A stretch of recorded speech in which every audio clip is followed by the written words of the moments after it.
You're sitting across from someone who's known you for years. You just told them something good happened. A small thing, even, and for half a second, before the smile arrives, you saw something else on their face. Something quick. Something that didn't match the words coming out of their mouth a moment later. You felt this before. The compliment that lands wrong. The silence that goes on a beat too long after you mention something going well. The way certain people ask, "How are things?" with a tone that sounds less like curiosity and more like checking on a wound. Friedrich Nietzsche spent a significant part of his work studying exactly this. Not hatred in its loud form, the kind that announces itself, but the quiet kind. The kind that wears the face of a friend. He called the emotional root of this phenomenon ressentiment, a French word he used deliberately because German didn't quite capture what he meant. Ressentiment is what happens when someone feels inferior to another person but cannot admit it, even to themselves. So the feeling curdles and turns outward as judgment, as coldness, as 100 small behaviors that don't look like jealousy at all. If this is already landing, hit subscribe and tell us in the comments where in the world you're watching from today.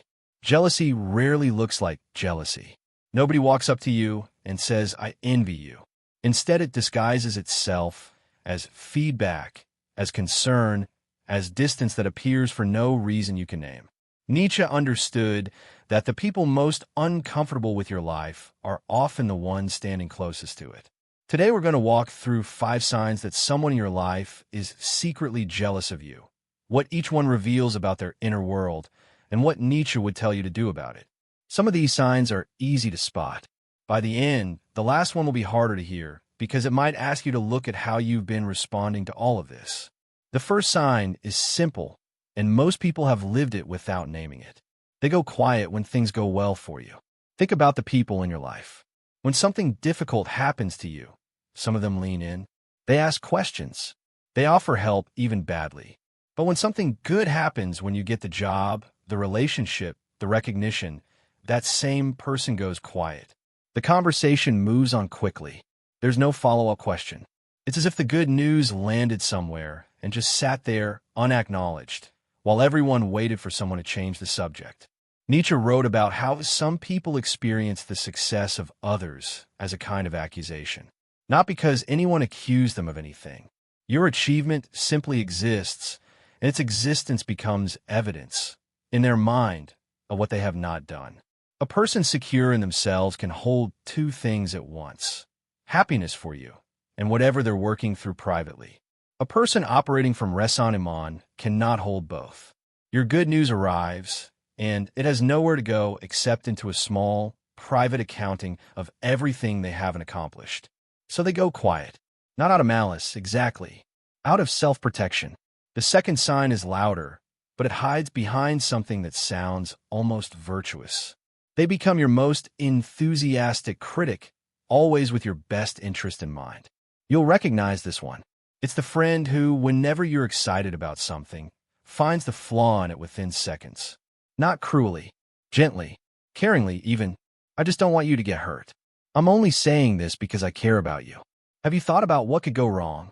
On the surface, this looks like love. Looks like someone protecting you from your own optimism. But notice the pattern. Notice what gets this treatment and what doesn't. Your failures rarely get this kind of attention. Nobody rushes in with concerned commentary when things go badly for you, because your failure doesn't need managing. It's your wins that trigger the response. Nietzsche's insight into resentment includes this exact mechanism. The inability to simply let another person's good fortune exist without commentary. The criticism isn't really about you. It's a release valve for something the other person can't sit with quietly. The third sign moves into something colder, and once you see it, you can't unsee it. They keep score of things you never agreed to compete in. This is the friend, coworker, or family member who remembers exactly what you have that they don't.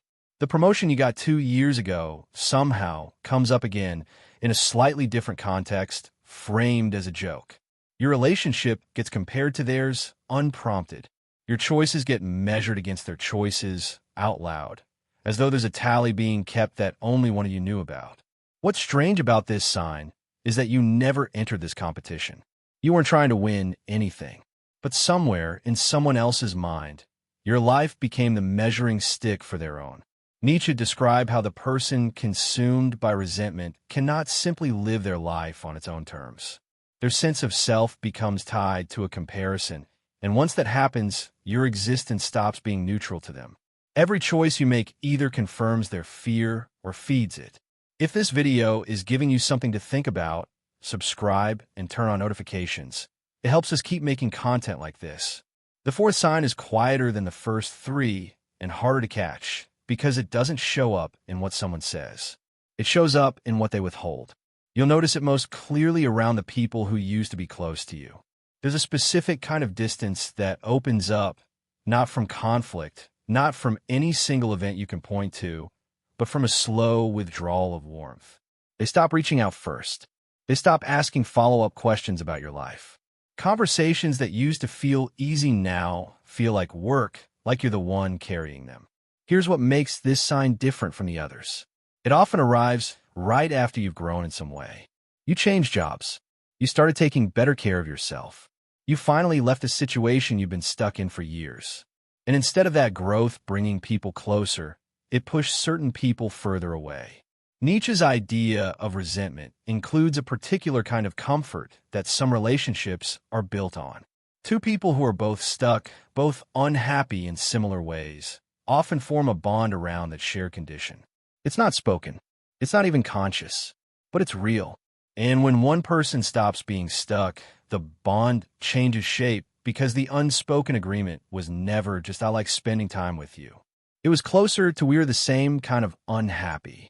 When you stop being that kind of unhappy, you've broken a contract neither of you signed, but both of you are honoring.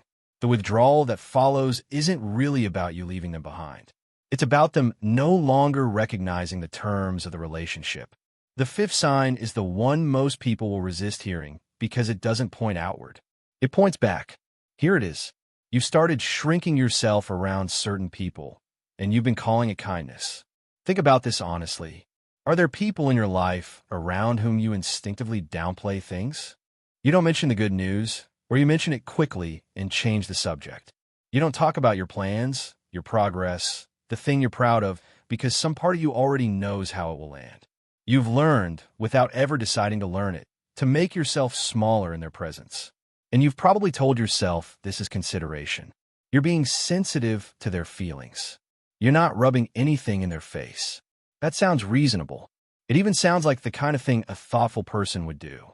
But Nietzsche would ask you to look at this more closely, because what you're actually doing when you do this is organizing your life around someone else's discomfort with you. You are editing your own existence so that another person doesn't have to feel what your existence makes them feel. That is not kindness. That is a transaction, and in this transaction, you are the one paying. Nietzsche had little patience for what he called slave morality, a way of living where a person's sense of right and wrong gets built around accommodating the weak, the resentful, the ones who cannot stand to see strength or joy in someone else. He didn't mean this as a compliment to the strong or an insult to the weak in any simple sense. He meant it as a description of a trap. The trap is this. If you spend your life managing other people's resentment toward you, you never get to live your life. You live a smaller version of it, shaped around the edges of what other people can tolerate. So here is the turn, and it is not a comfortable one. Nietzsche did not believe the answer to other people's resentment was to become less. He didn't think the goal was to figure out how to be liked by everyone, how to soften yourself enough that nobody ever feels that quiet sting again. He thought that was impossible, and worse, that chasing it would cost you the very things in yourself that were worth having in the first place. His actual position was closer to this. The discomfort you cause in certain people by simply living well is not a flaw in you that needs fixing. It's information. It tells you something true about the difference between your trajectory and theirs, and it tells you something about which relationships were built on growth and which were built on staying the same size. This doesn't mean you should announce your wins louder or go out of your way to provoke a reaction. That would just be resentment wearing a different costume. What it means is something quieter. It means you stop performing smallness as a form of politeness. You stop pre-apologizing for things going well. You let your life be visible, even to people who flinch at it, and you let their flinching be their own to deal with. This is uncomfortable because it asks you to tolerate something most people spend their whole lives avoiding. The knowledge that your presence, simply by existing as it is, will cost you certain relationships. Not because you did anything wrong, because growth is not neutral. It changes the terms of every relationship it touches, and some relationships can't survive new terms. Nietzsche's writing returns again and again to a kind of solitude that isn't punishment. It's the natural cost of becoming someone, rather than staying something that fits neatly into everyone else's expectations. So if you've recognized some of these signs in someone close to you, the question isn't really how do I get them to stop? Most of the time, you can't. The question is whether you're going to keep shrinking to manage a discomfort that was never really about you to begin with. There's a particular kind of freedom in stopping. Not the freedom of winning an argument or proving anyone wrong. Just the freedom of no longer checking every time something good happens to you, who in the room might not be able to handle it. Some people will feel smaller around your life, no matter what you do. Nietzsche's answer wasn't to become smaller with them. It was to stop apologizing for the size of your own life. Thank you for watching. More videos are on your screen now, and if you haven't already, subscribe. We'll see you in the next one.